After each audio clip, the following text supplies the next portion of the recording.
Good morning. My name is Derek from No Dog Left Behind, and today I'm going to tell you a few things about dogs.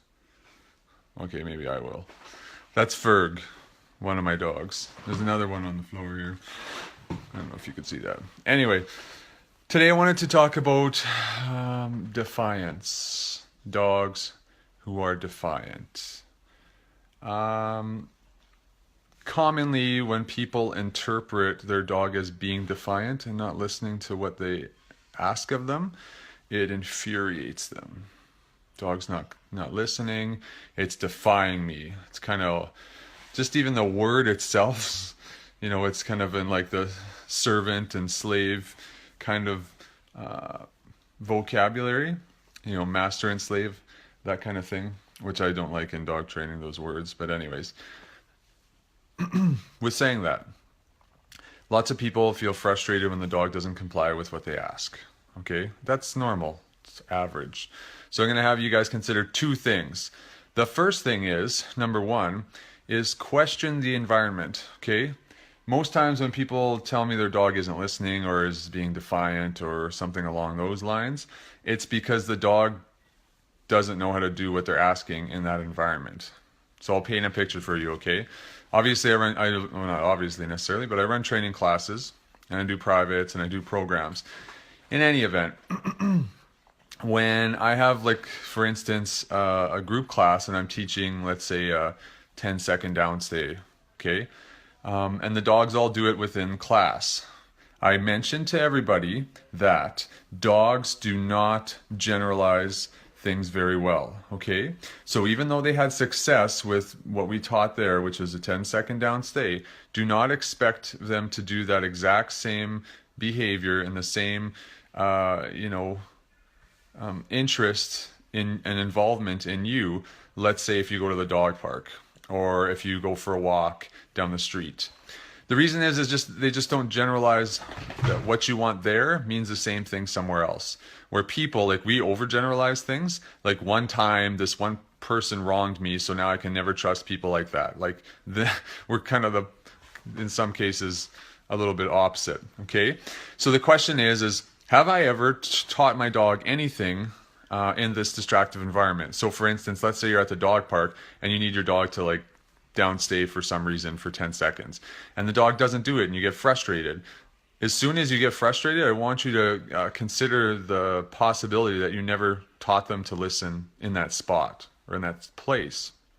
Because if you think about it that way, then you're like, okay, well, where do I start? How do I start teaching the dog to listen to me in this place? Opposed to getting frustrated and then who knows what, right? When people get frustrated with dogs, they tend to become more physical with them.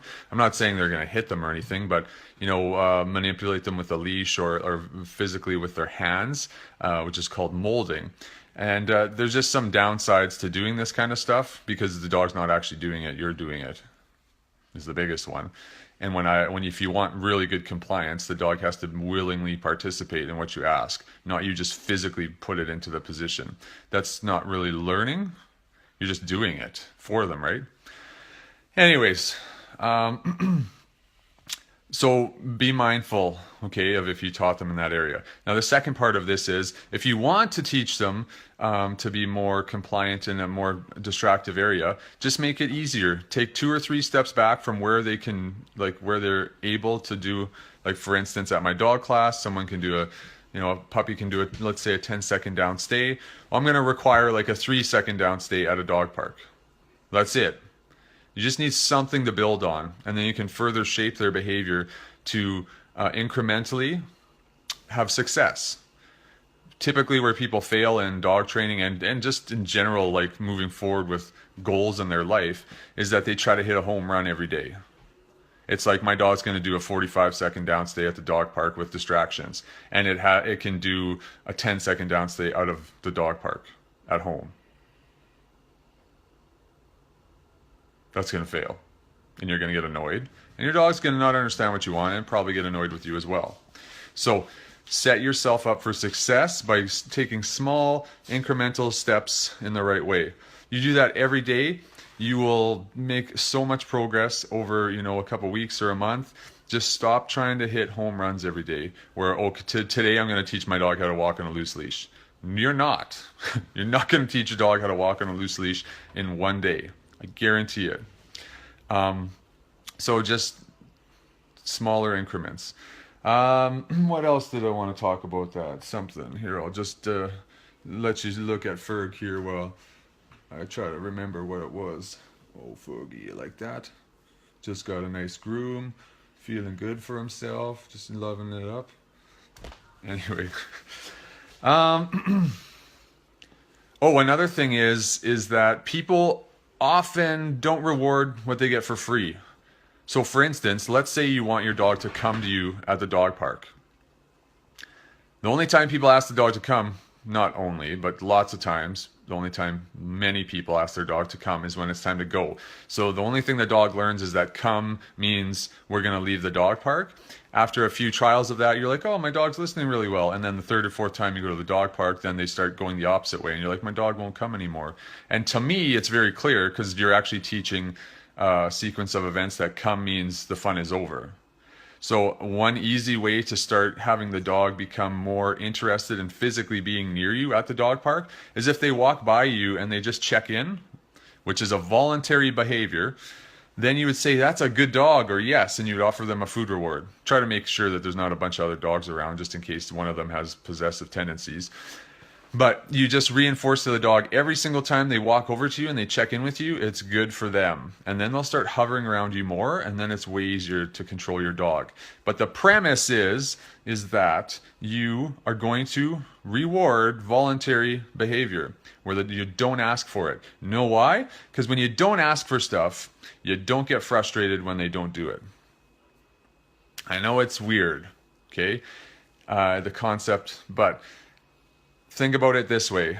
If your dog looks at you during a walk, just glances at you, and you're going to like when a dog looks at you during the walk because it's not looking everywhere else. Simply by not asking for anything, but reinforcing when the dog does look at you with, say, a word like yes and a food reward, they're going to start offering it to you more and more and more because they're like, oh, you like when I look at you? Okay, I'll do that more.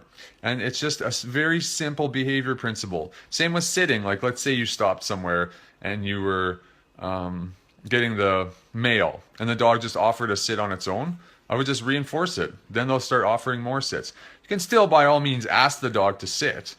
I'm not saying don't ever ask them to do something for you, but I'm just saying reinforce and reward stuff that you get for free because they'll just want to do more of it. So for instance, let's say you rewarded 5 offered sits by your dog just on a walk, just when you stop to look at something or tie your shoe or anything like that. When you actually ask for it on that 6th time, let's say, or the 3rd time, there's a very high likelihood of complying to that. Okay, just because they're like, oh, sitting's good around you, I'm gonna do more of that. Sure. Anyways, as always, like, share, comment.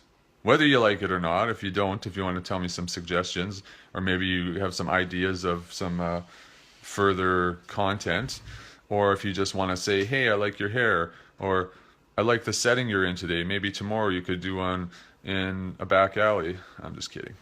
Anyways, goodbye.